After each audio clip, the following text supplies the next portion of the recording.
ढाई अक्षर प्रेम के पढ़े सो पंडित होए। यदि आपके हृदय में भाव है तो आप भगवान को प्राप्त कर लेंगे। एक नन्हा सा बालक अपने दादाजी के साथ नित्य भगवान के मंदिर में जाया करता था। आपने कई बार देखा होगा कि जब बच्चे छोटे होते हैं ना, तो सर्वाधिक अपने माता पिता से भी ज्यादा दादी दादा से या नाना नानी से बच्चे को प्रेम होता है। क्यों? क्योंकि वो बच्चे को प्यार करते हैं, फिर कहीं ना कहीं उसको घुमाने के लिए लेके जाते हैं। और अभी तो छोटे बच्चों को वो सुख ही प्राप्त नहीं हो पाता है। हम दो हमारे दो, और अभी तो दो भी नहीं, अब तो एक भी कहानी महाराज हो रही है कि एक हो जाए, पुत्र संतान की जिम्मेदारी नहीं लेना चाह रहे, एक हो जाए पुत्र या पुत्री। क्योंकि पुत्र हो गया तो भी बाहर जाके बस जाएगा, सेवा करने से रहा। पुत्री हो गई तो भी वो चली जाएगी, पर पुत्री होगी तो कम से कम दूर रह करके भी तो चिंता करेगी, पुत्र तो वो भी नहीं करेगा। और अभी कहां तक कहा जाए, जो ज्यादा ही मॉडर्न हो गए तो वो तो विवाह के बंधन में भी नहीं बंधना चाहते हैं। पता नहीं कैसी आ जाएगी, नाको नचे चमाएगी, या पता नहीं कैसा मिल जाएगा। उस चक्कर में विवाह में नहीं, लिव इन रिलेशनशिप में रहना पसंद कर रहे हैं, पर विवाह में नहीं। पहले हमारे यहाँ संबंध थे, चाचा चाची, ताऊ ताया, बुआ जी फूफा जी। अभी तो है ही नहीं, ना मौसी है, ना चाचा जी है, ना ताऊ जी है, कोई है ही नहीं है। रिश्ते ही समाप्त हो गए। अब बच्चों जब रिश्ते ही समाप्त हो गए तो अभी क्या फैशन चला है, जिसे देखो एक ही शब्द, अंकल आंटी, अंकल आंटी। छोटा कोई हो तो भी अंकल, बड़ा हो तो भी अंकल। हाँ, कोई दीदी नहीं, कोई मौसी का संबोधन नहीं। कोई राह में मिल जाए ना तो कोई ये नहीं कहेगा कि दीदी ये काम कर लो। हाँ, क्या कहेंगे? Uncle aunty. सबके पास जैसे सारे रिश्तों की तिलांजलि दे दी, बस एक ही रिश्ता, शाश्वत रिश्ता हो गया कि अंकल और आंटी। अब ये बालक दादाजी के साथ मंदिर में जाता था, तो जब मंदिर में जाता था तो क्या देखता था कि उसके दादाजी मंदिर में भगवान के सम्मुख बैठ करके आंखें बंद कर लेते और उंगलियों पर मंत्र पढ़ते। ऐसे ऐसे बहुत बार देखा होगा ना, जिनके हाथ में माला नहीं होती तो वो उंगली पर 108 बार का जप कर लेते। अब क्या हुआ, बच्चा बचपन से देखता था, वो थोड़ा बड़ा हुआ, विद्यालय जाने लगा। तो जब मैं विद्यालय जाने लगा तो विद्यालय में उसको छोटा आ बड़ी ई छोटा ऊ सिखाया गया। इसको अक्षर ज्ञान कहते हैं या ओलम कहते हैं। तो अब वो नित्य की भांति दादाजी के साथ जाता था। तो अभी आज जब ये अपने दादाजी के साथ मंदिर में गया तो दादाजी ने क्या देखा कि उनकी आंख खुल गई और उनका पोता भी उंगली पे बैठ करके कुछ कुछ ऐसे ऐसे अपने हाथ पर उंगलियों पर फिरा रहा था। अब आंखें खुली तो दादाजी मुस्कुराने लगे। तो उन्होंने कहा कि तुम ये क्या कर रहे थे ऐसे ऐसे करके?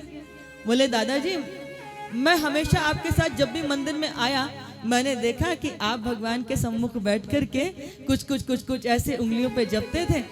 तो अब मैं विद्यालय जाता हूँ तो विद्यालय में मुझे छोटा आ बड़ी ई सिखाया गया।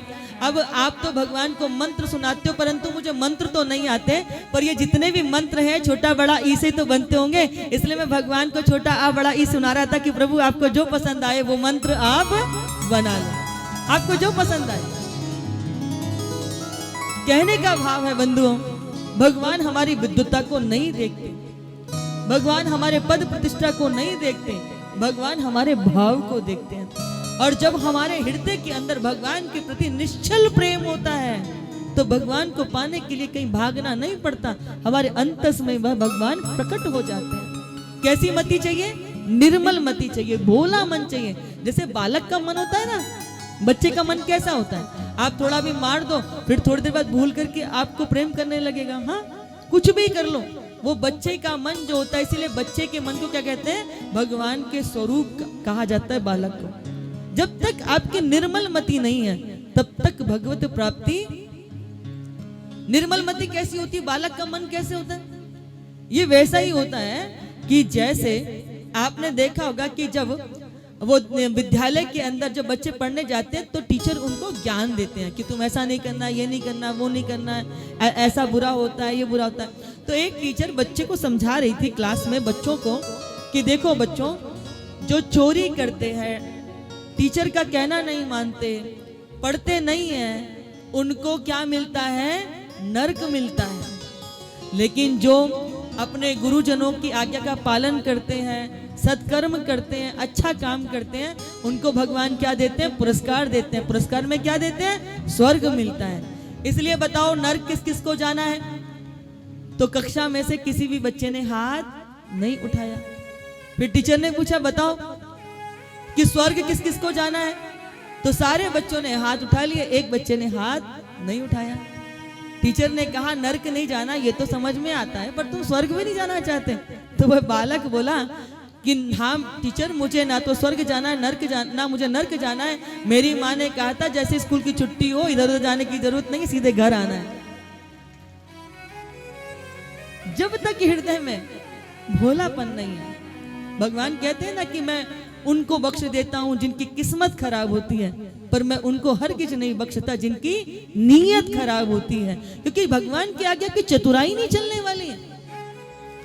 हम दुनिया को अच्छी बातें करके, झूठी माया दिखा करके ठग सकते हैं, लेकिन जो परमात्मा हर जगह व्यापक है उसको धोखा देना संभव नहीं है। जब भी हम कुछ बुरा करते हैं, गलत करते हैं, धोखा देते हैं, हम अपने लिए ही गड्ढा खोदते हैं, किसी और के लिए नहीं खोदते। जब भी हम करेंगे।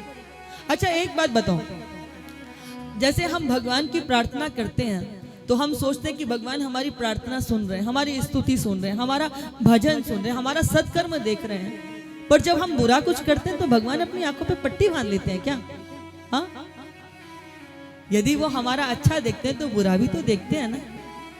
तो इसीलिए भगवान को दंभ नहीं चाहिए, अहंकार नहीं चाहिए, उनको क्या चाहिए? प्रीत प्रिय है।